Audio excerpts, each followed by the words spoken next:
부자는 어떤 사람을 말하나요? 이렇게 질문하면 대부분 재산이 많은 사람이라고 대답합니다. 하지만 여기서 부자는 자본이 많은 사람입니다. 그럼 자본은 무엇인가요? 예를 들어 설명해 보겠습니다.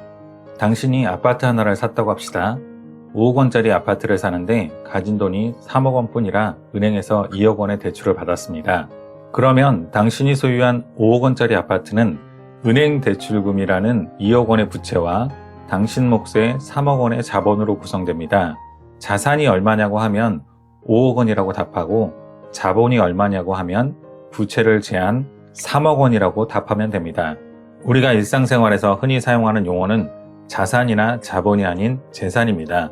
보통은 재산이 얼마냐고 물어보지 자산이 얼마냐고 물어보지는 않습니다. 국어사전적 의미를 찾아보면 재산은 자산이라고 해도 의미가 달라지지는 않습니다. 그래서 우리는 부를 얘기할 때 빌딩을 2채나 가지고 있어 와 같은 자산의 의미로 파악합니다. 그러나 진짜 부자는 자산이 많은 사람이 아니라 자본이 많은 사람입니다. 부자가 되려면 자신의 현재 위치를 알아야 합니다. 먼저 순자산이 얼마인지 파악해야 합니다. 실제 자신의 자산이 얼마이고 부채가 얼마인지 아는 사람은 드물 것입니다. 그것을 기록하고 관리하는 사람은 더 드물 것입니다. 당신의 순자산은 1년 전보다 얼마나 늘었나요? 이 질문을 하면 답하기 어려운 사람이 대부분입니다. 회사 사장이 자기 회사의 매출액은 알지만 비용을 빼고 이익이 얼마인지 모른다면 어떨까요? 제대로 경영이 될까요? 기업에서는 상상하기 힘든 일이 개인 차원에서는 일어나고 있습니다. 회계 시스템이 없기 때문입니다. 즉, 숫자를 체계적으로 기록하지 않았기 때문입니다. 부자가 되는 방법은 어렵지 않습니다. 그 방법을 따라가는 게 귀찮고 어려울 뿐입니다. 읽고 이해하기 쉽습니다. 고작 이렇게 하는 것이 부자의 비결인가 싶을 것입니다. 하지만 그 방법을 따라하다 보면 얼마나 어려운 일인지 알게 됩니다. 먼저 숫자로 적고 기록해야 깨달음을 얻습니다. 자신의 재정에 대한 질문을 던지고 풀어가는 것은 돈에 대한 주도권을 쥐는 것입니다. 다음은 진짜 자산과 가짜 자산을 구분해야 합니다. 자동차가 자산인지 확인하려면 경제적 자원으로 돈이 될 가능성이 있어야 합니다. 돈이 된다는 의미를 확장해보면 내가 이 자산을 가짐으로써 미래에 내 수입이나 소득이 늘어야 함을 뜻합니다. 가짜 자산은 돈이 들어가지만 내 미래 소득을 늘려주지는 못하는 자산입니다. 반면 진짜 자산은 그걸 가짐으로써 내 미래의 소득이 늘어납니다. 이 관점에서 자동차는 진짜 자산일까요? 자동차를 가짐으로써 미래에 어떤 소득이 들어갈까요? 여러분의 직업이 택시나 화물차 기사라면 자동차는 자산이 될 수 있습니다. 그 자동차를 가지고 돈을 벌기 때문입니다. 하지만 보통의 직장인이라면 어떨까요? 대부분 지출이 늘어납니다. 기름값, 보험료, 자동차세 같은 유지비에 감가상각비까지 있습니다. 그렇다면 자동차는 여러분에게 진짜 자산일까요? 가짜 자산일까요? 진짜 부자는 올바른 목표가 있어야 합니다. 경제 미디어에서 설문조사를 했을 때 부자의 기준을 총 자산 10억 원 이상으로 꼽는 응답자가 가장 많았습니다. 물론 총 자산에 부채가 포함되었는지 아니면 순자산으로 해석했는지는 불분명합니다.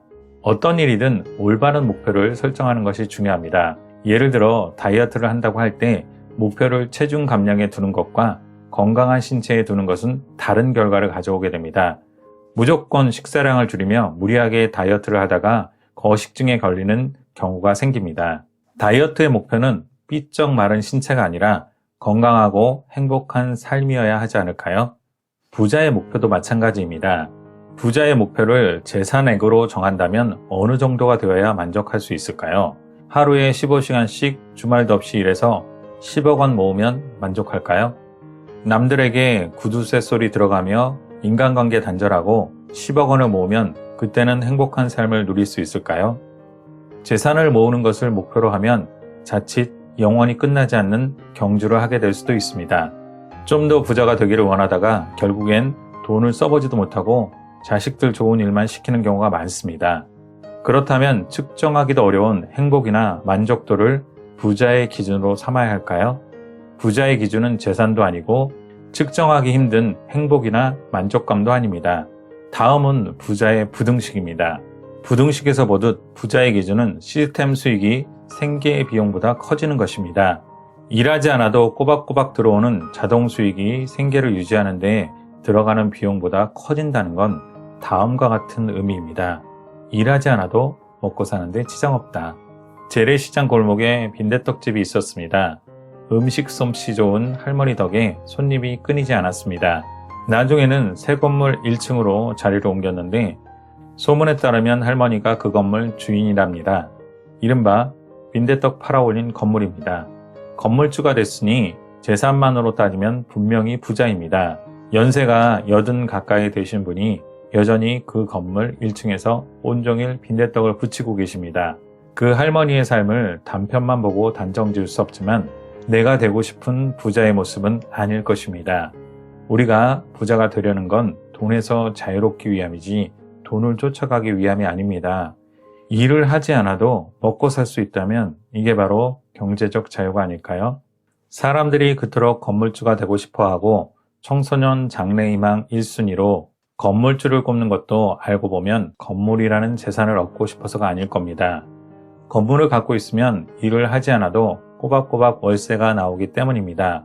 월세라는 시스템 수익이 생계 비용을 넘어 그것만으로도 살아갈 수 있는 인생을 꿈꾸는 것입니다. 정말 우리가 원하는 건 부자의 재산이 아니라 부자의 자유가 아닐까요? 부자가 되는데 시스템 수익이 중요합니다.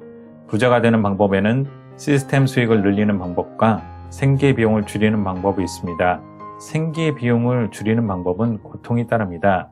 되도록 시스템 수익을 늘리는 수단을 취해야 합니다. 시스템 수익에는 어떤 것들이 있을까요? 앞서 언급한 바와 같이 부동산 투자를 통해 월세 수익을 얻는 방법이 있습니다. 배당주를 통해 투자 이익을 얻는 방법이 있습니다. 대부분 배당주는 1년에 한 번 수익을 배당합니다. 분기별로 이익을 얻을 수 있는 미국 배당주 투자도 있습니다. 당신만의 콘텐츠가 있다면 시스템 자산으로 만들 수 있습니다.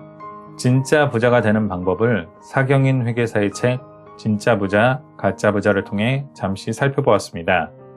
부자가 되기 위한 과정은 먼저 자신의 상태를 측정하고 기록합니다. 그리고 올바른 목표를 세우고 이를 달성하기 위한 로드맵을 그리는 것입니다. 책은 진짜 자산과 가짜 자산을 구분하게 해주고 부채가 다 나쁜 것이 아님을 깨닫게 해줍니다. 부자가 될 수 있는 소득을 알게 해주고 부자의 기준을 바로잡아줍니다. 부자가 되는데 가장 중요한 건 깨달음과 방향 설정이라고 볼 수 있습니다. 감사합니다. 북로드였습니다. 좋아요와 구독 부탁드립니다.